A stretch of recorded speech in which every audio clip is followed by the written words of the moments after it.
Afternoon, everyone. My name is Kate Waters and I am the founder of Eskimo Candy. I'm here today with Sukhi Wahiwala. Good afternoon, Sukhi. Good afternoon, and thank you very much for having me here, Kate. Absolutely. Now, Sukhi, I've had the pleasure of having you in my life for the last year, but for the viewers at home who haven't got to know you yet, can you kind of give us a brief overview of what it is that you do in this world? Amazing. Well, first things first, thank you very much for having me on your particular space at the moment, going through some information and seeing how we can help each other and help other people. My history, in the sense of I've come from a very strong lineage of actually being in business. Mm-hmm.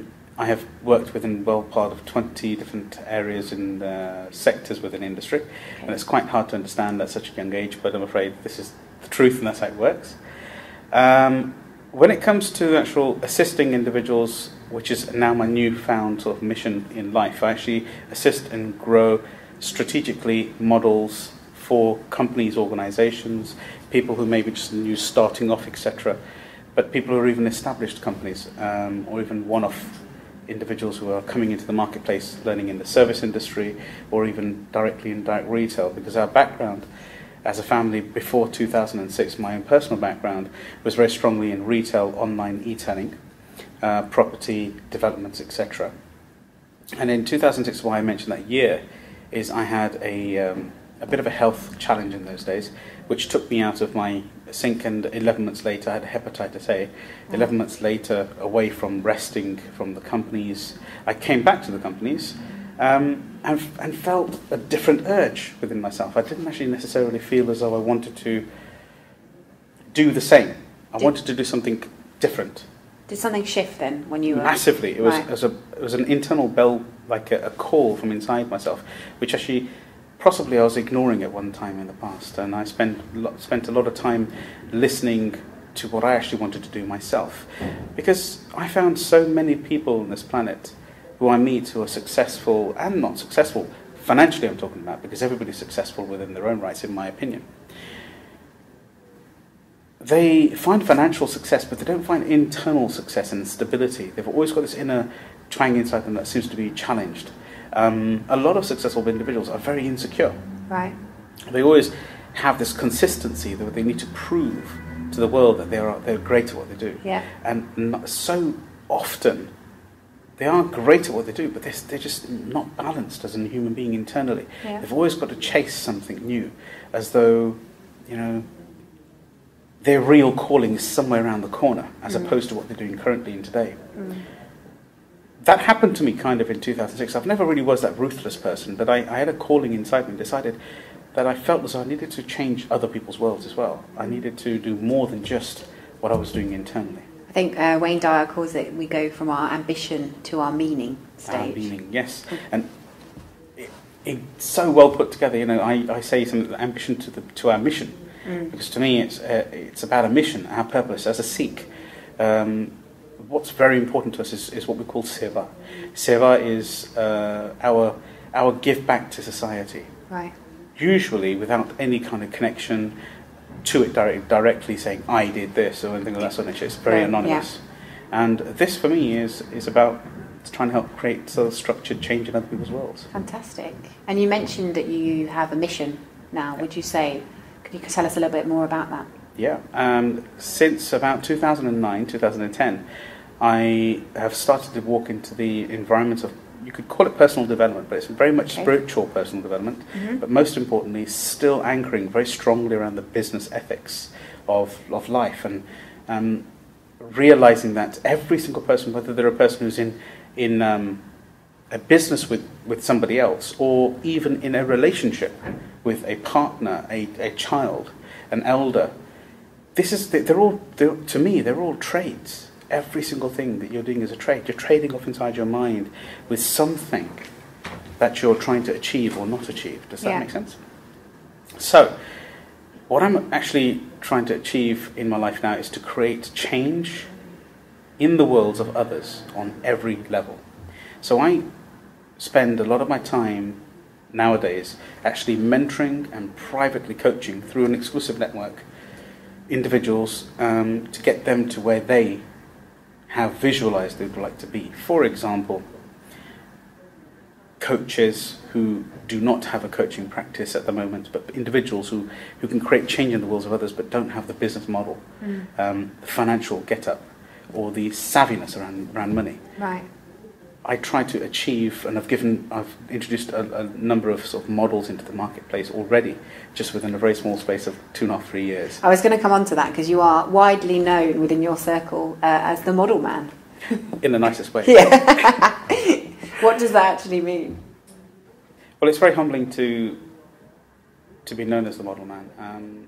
To myself, it's very important that people understand that business success is based upon creating a structure, creating a model that actually works, and you refine the model and you keep moving forward. And so, for example, if I was a market store guy, I would be standing there and ensuring that I had a good supplier, to ensure that the stock gets to me on time, to ensure that I've got the right sales staff around me, my team to go and set up the stalls, various stalls, delivering the stuff, and actually have an order and a structure behind there, so when the product is running low, that it triggers somewhere, so I know that I need to get some more stock. Even if it's all manual, it doesn't matter. Yeah. But the modelling is so important to the business to ensure that there's a constant structure.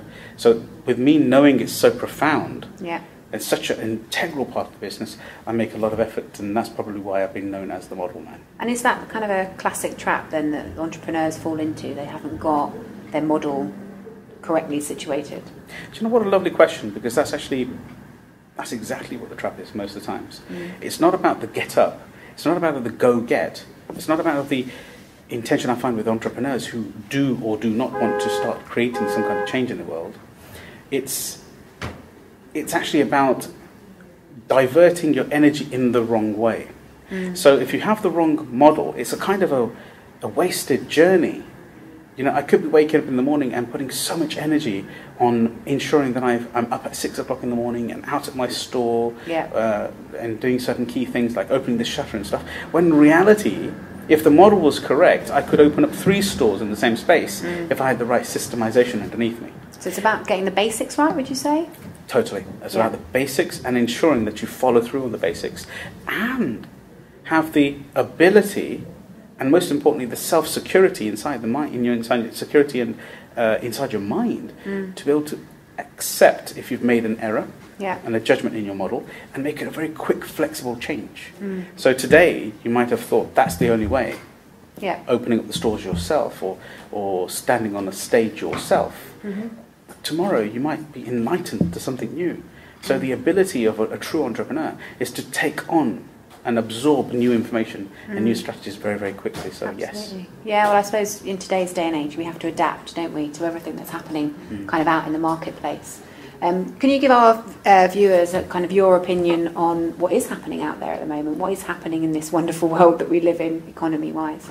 Well, economy-wise, just to be specific, to help me understand, is it about the financial economy, or is it actually about what's happening in the economy as our indigenous UK, or is it across the globe? I suppose global position would be good. Because global position, there's always a boom.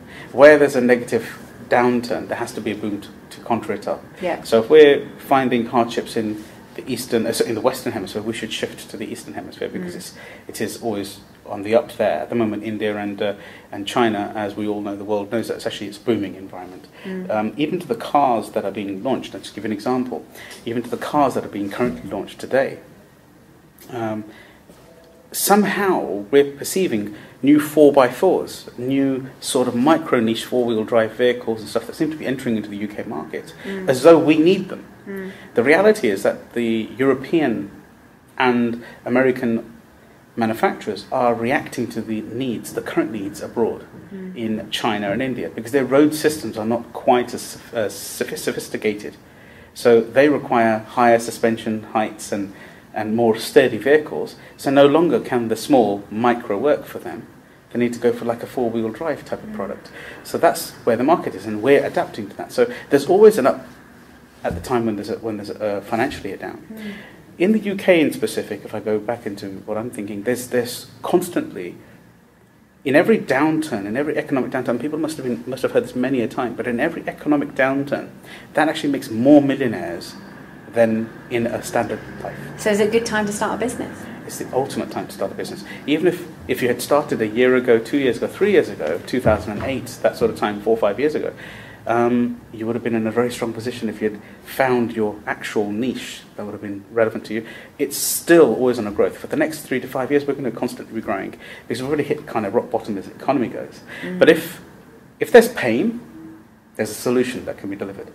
So if there's financial pain, in the sense of companies that are going down, I've been involved in the service industry quite profoundly, for example, helping people claim PPI claims and stuff of that nature, all the things that are wrong in the marketplace, and a few things of that sort of nature. You can see money is tight in the open, in the personal world, so people are starting to look at other avenues of claiming some of the money they spent when times were good. All of a sudden, if you'd got into the marketplace, which I was talking about at the right time, you would have seen a hike, an increase in sales, because now you're servicing other people to get their money back. Does that make sense? Yeah. So wherever there's an economic downturn, you can always find something relevant to latch onto to give you uplift in your finances. And you mentioned business and spirituality before, which is obviously an interesting combination.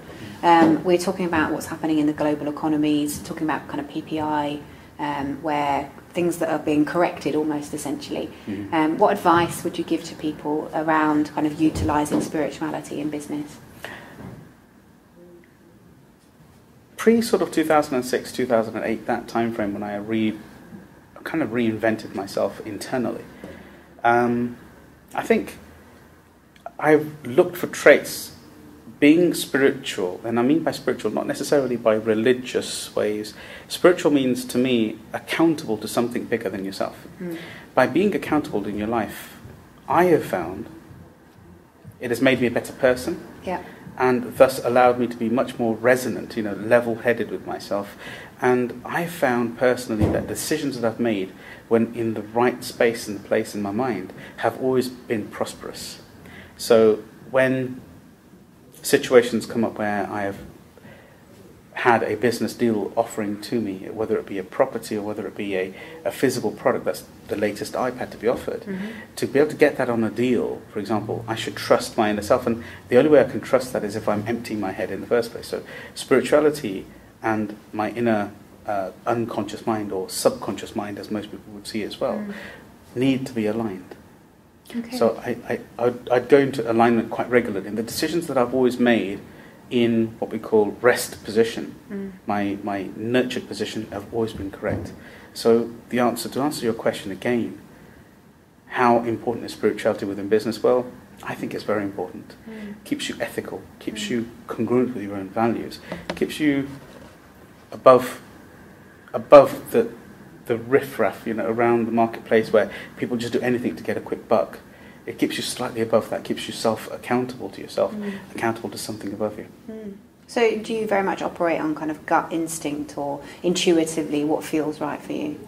Lovely question, because whenever I've gone back to, if somebody's asked me to do something or I've seen a particular opportunity, I have found, and this is a personal journey, I have found that the decision that I was going to make, or the first instinct I had, was always the right one. In cases that I've ignored that and gone on to take a different decision, it has usually backfired.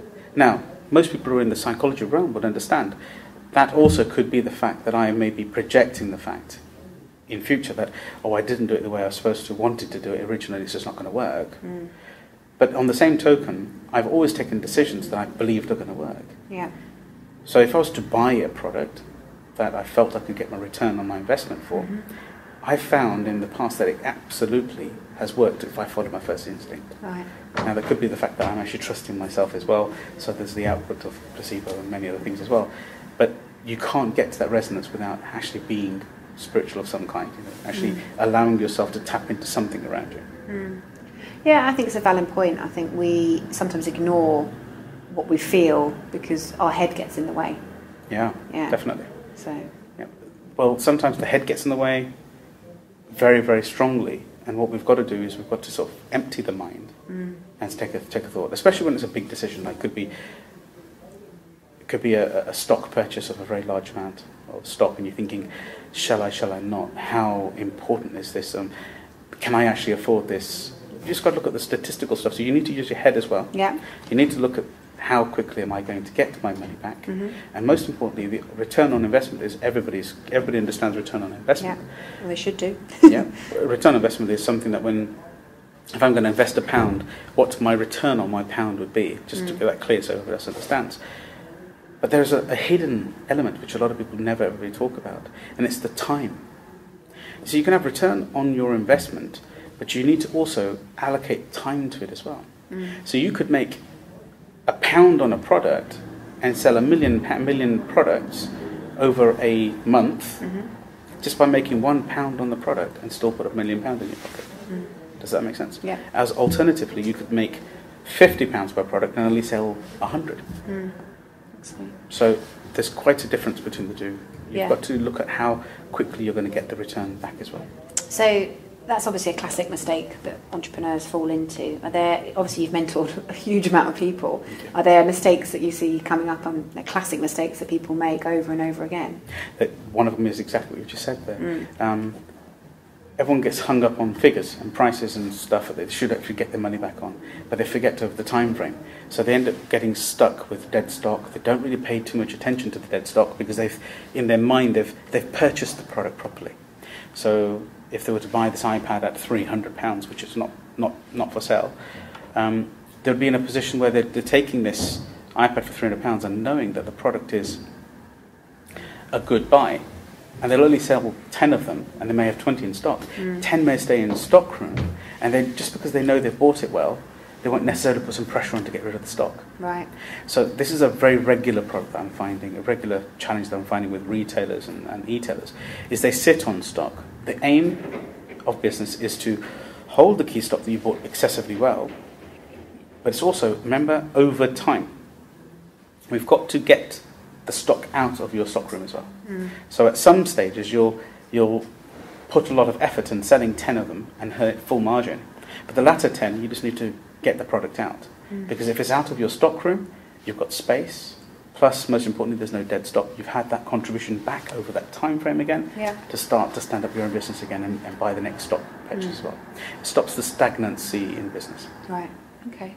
Is there any others that any traps that people tend to fall into? Yeah, they work in the business. Ah, the classic. Classic. Yeah. They work in the business. Yeah. And I've regularly now being contacted with so many individuals who are in successful businesses but have identified the fact that they're stuck in their business. And they really haven't been able to get themselves out of their organisation. This is a very common and probably the most common, because people who are in their business don't actually understand that they should be in their business to set the business up, and then they should be able, at least even if it's half a day, even if it's just half a day, standing outside your business. Yeah. So stay involved in your day-to-day running. Of course, yeah. But just to switch yourself off for a second and not necessarily do your regular chores like ordering, serving customers, clients, coaching individuals, but to stand out and see, where am I going? Thinking time. Thinking time, and visualize the future of your business as well, and actually see what you're planning in the next quarter, and always plan. Fail to plan, plan to fail. We all know that. So by visualizing the future and actually seeing step-by-step processes in your mind, this is what I get involved with so many individuals to do, because everybody that I'm working with right now, they really appreciate the fact that somebody actually does care for them as an individual, actually gets involved in the business, and that's what I tend to do. I treat the business as it's my own, and that doesn't mean I start muscling in and make decisions, but I make the best effort to see correct decisions and choices that I would make. And in cases where it's an industry that I don't know, the strategy is still migrate across though, and then I'll listen more as well, and I'll assist you to make sure that person's got the best out of themselves to take the decision correctly. Well, sometimes we can't see the wood for the trees, can we? Because if you're too close to something. You mentioned visualising and getting people to write down goals and visualising at the same time. What's the benefit of doing the two together? Quite substantial, actually. Visualisation, I'm not going to go down to the root of what visualisation actually is or does. It basically allows you to see yourself in the future and become accustomed to it, without going into scientific background in this particular conversation, if that's okay, it allows you to visualize yourself. Let's say, for example, if I wanted to buy myself a brand new office, to visualize myself in a brand new office and see myself in that space, it actually familiarizes your brain. So you actually start seeing yourself. So when you actually are in that position, you create an attraction towards understanding what it does, how the businesses could actually sit in that business. Up until we've seen something, we're going to find it foreign body. Right. Plus, we don't actually make an effort to go and achieve anything. If I've said, I would like to expand myself, but I'm not actually thinking about how I'm going to expand myself, or actually writing down some kind of a plan and saying, these are the 3 steps I need to do. Today I need to find more clients, I need to convert higher, I need to create an automated download system, action plan. If I don't create those 3 processes and actually attempt to visualize them myself, there is rarely going to be any outcome, because it'll be like trial and error. It'll be the same as every other day. Right. When a person sits there and says, do you know what, the first thing, these are the 3 things I need to do, and to do those 3 things, I need to find more clients, I need to close more clients, I need to have more money in the till. What do I need to physically do? So then you visualize yourself in a position where you're networking with your clients. And when you visualize them, you need to put some ethics behind it, and actual crux of information behind it. So you need to put some validity to it. So you'd say, okay, where would I find my clients? I'd find my clients in the regular networking meetings, where a BNI, for example, in the morning, if you're a BNI member, etc. Or I'm going to go and attend other institutional events that are held in meetings.com, etc., and environments where we're meetup.com. Sorry, I do apologise. And environments like that, where you can say Eventbrite, where we physically turn up with like-minded individuals and possibly go for where your client base is going to be, the networking element. After you've done that, you need to make sure what you've got is clear, that you're actually turning the sale around as well. Right. Does that make sense? So when you're visualizing the future of sitting in front of 10 new customers, you accidentally start creating those 10 new customers in front of you. Right. So your visualization is kind of where you want to go, and then when you're talking about your action plan, that's almost like your ladder. It is, to kind of get you to the process, the model, and the access of going into there. Yeah, fantastic, fantastic. So a lot of people struggle with focus. I know I do on a day-to-day basis. Is there anything we can do, maybe with visualization, to help us get focused on a daily basis? For me, focus is about meditation. It's about having a clear objective of what you're trying to achieve. Having I suppose you could say, a goal, an intention that you're trying to achieve, trying to get to. So in my case, when I said I'm inspiring to create change in the worlds of others. Yeah. So in order to inspire and create change, I must inspire, right? Yes. So on a daily basis, if I'm to inspire, I must be inspired myself.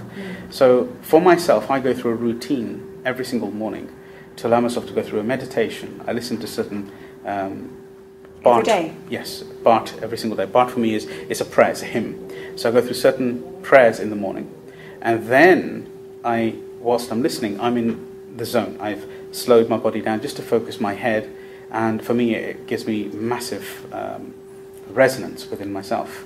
After I've finished, I then turn around and go and refocus myself and say, right, these are the intentions I've got to achieve today. I've got to ensure that I'm going to meet my 2 clients, 3 clients, I've got to go and see my staff, etc. I'll get that all cleared in advance, and I go and do exactly that. So in theory, you're attracting, you're also pushing yourself towards something every single day. Interesting. So are you you're mapping out how your day as you want it to look? Yes, absolutely. Right, interesting. Now that could be partially seen as visualization, but to myself it's just clarity. Right. So I'd be sitting there in the morning, I'd clear my mind, get myself into the correct state of saying, this is an action state, I'm ready to clear. And then to take these 10 things I want to achieve today, and there could be rounded comments like assist at least one person profoundly. Yeah. And that's basically the element of gratification, because we need now to have physical rewards, but we also need emotional rewards. Yeah. So emotional rewards come quite quickly if you focus on it. The physical reward, the financial reward, can only be attracted if you are actually asking for money for the reward. Right. Does that make sense a little bit? I'll re-explain that just a little bit. Go into a bit more detail? So if I was in my day, let's look at the fact that I'm a private selected mentor. So I'm working with an individual on a daily basis. I'm working with 2 or 3 people every single day. If I am just looking at the fact that I'm looking for emotional reward, after having a one-on-one session with somebody, I'm going to be very rewarded. After creating change in the world, I'll have gratification in my heart. I'll feel as though I've really achieved something in my life, right? But that's not necessarily going to pay the bills, for example. Now, I'm talking about people who are actually working on a daily basis, where they're still working as coaches, etc., and mentors and consultants, therapists even. If you're not in the habit to have a structure for charging, have a clear business model to physically follow. For example, if you would like to have a session with me, there is a charge involved. And I do not do things back to front. I don't all of a sudden do the session and say, oh, by the way, there's a charge. Everything is prepaid. You have to have structures and boundaries in place.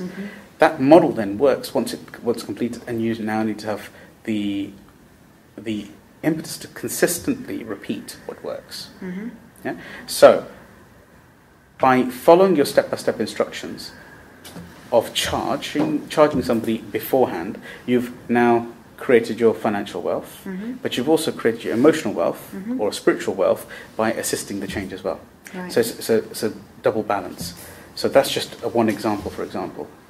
Another way would be in a retail organization, just to give you another example, when we're sitting there serving a client, your stock's there, you must make that sale. Yeah. But after I've given you the iPad of your choice, for example, you have the gratification of paying for your product, but most importantly, looking forward to the change that's going to create in your world. So I'm now going to see, interact, and absorb that energy that you're feeling for yourself. That'll give me my gratification. There's my balance. Now, I could just turn around and start giving away stuff free and paying for it myself, which, as we all know, is not going to really get me very far. It doesn't help the individual either. No. Because giving things free doesn't necessarily have a benefit to the person. No, absolutely. Absolutely. So, obviously you're mentoring over 200 people. How can people learn more about you? What is there out there that they can access? I'm pretty selective of how I work with individuals, and this is very well known in the marketplace. Not out of anger or ego, it's actually out of humility and understanding that I can only help X amount of people that I can deliver with. If anybody does want to contact myself, obviously they can look through your site as well. But it's okay if I pass my website out. It's Sukhi Wahiwala, which is spelled back there, but .com just added on the back of there. There is a Mentor Me button on there. It's not a guaranteed contact. You contact will come straight through to myself. It's not guaranteed mentorship. So even if you're willing to pay for it, I'm here to assist. We'll go through some processes by meeting each other on the phone and physically having a meet before even looking at a mentorship program, which keeps the standard and, most importantly, the outcome perfect and actually consistent as well. Because I don't want to be taking money off any individual if they're not actually ready to take the action themselves. So what's the vision for you? How many people are you looking to have? You're creating change thousands, on a daily without basis. a doubt. And that's why I've created another mechanism which is called livingbig.co.uk, which is going to be, I believe, the future of coaching and platform globally. And this year is going to be a very large year for us, 2013, to try and take this to the marketplace. Living Big's mission is very simple because there is only one me. So I've paired it with a very good friend of mine called Ian Young, and an even older friend of mine, Paul Vernon, who I've known for about 4 or 5 years, which we've connected with. Paul's got a background of 20 years in the psychology's industry and therapy. I myself have been in the game for well over 15 years in the psychology realm, and a homegrown entrepreneur, very financially successful and established. And Ian has set up rehabilitation centres for addicts, which is very close to myself as a Sikh as well, in giving change back to the world and getting people balanced again. So us three have got a very strong background and in creating change in our own little fields.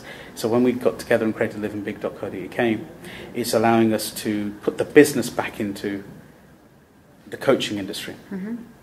If I could make it a bit clearer, our mission purpose is to add into the the coach's life a stable business model that they just need to follow.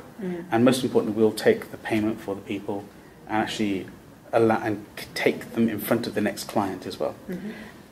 Most of the coaches, therapists, and speakers even, and consultants that I've been meeting over the years are all very good, but I believe they all suffer from what I call the carpenter effect. And the carpenter effect is that you go, if I engaged a carpenter and said to him, can you build me a statue of myself here, they'd have no problem in creating that statue. But if I went to their home, they've probably got 4 books underneath their dining room table to stop them wobbling. So they tend not to spend that time and effort in their own home so much as they do with your time and your space. So it's exactly the same as if I looked at the coaching industry, for example, therapy and coaching, specialist therapists and specialist coaching, and consultancies as well. I know so many business consultants who are assisting other people's businesses, but their own finances are upside down. Yeah. So what we've done is people are amazingly good at delivering their mission and their purpose in their life, their belief of what they're trying to achieve in life, the change they're trying to give, their skill, their experience that they've gone through, 20 years of corporate work within the accounting system and allowing other people to learn from them as well. But they're trying to get their message out. They don't have enough people in front of them. So with Living Big, we're bringing that client to them. So all they need to do is do what they do best, which is create the change that they're qualified to do. And we'll bring them the next client automatically through our automated system, electronically. Fantastic. Fantastic. And you mentioned your website, so if people want more information on yourself, they can find it there, can they? Yes, they can. And literally on the top of the website, in the corner, there's a section which says Mentor Me, and I'd be humbled to take that response from you. And what about a book? Surely there's got to be a book coming, Sukhi. There is a book in the pipeline. Thank you very much for mentioning that. I would suggest in quarter 1 or quarter 2 of this year, 2013, with God's grace, we should release a book which will be focused around business analysis and business models, and seeing how people can apply that into their own real worlds and businesses themselves. Fantastic. Well, thank you so much for joining us today. Thank you. That's Kate from Eskimo Candy signing off. Thank you.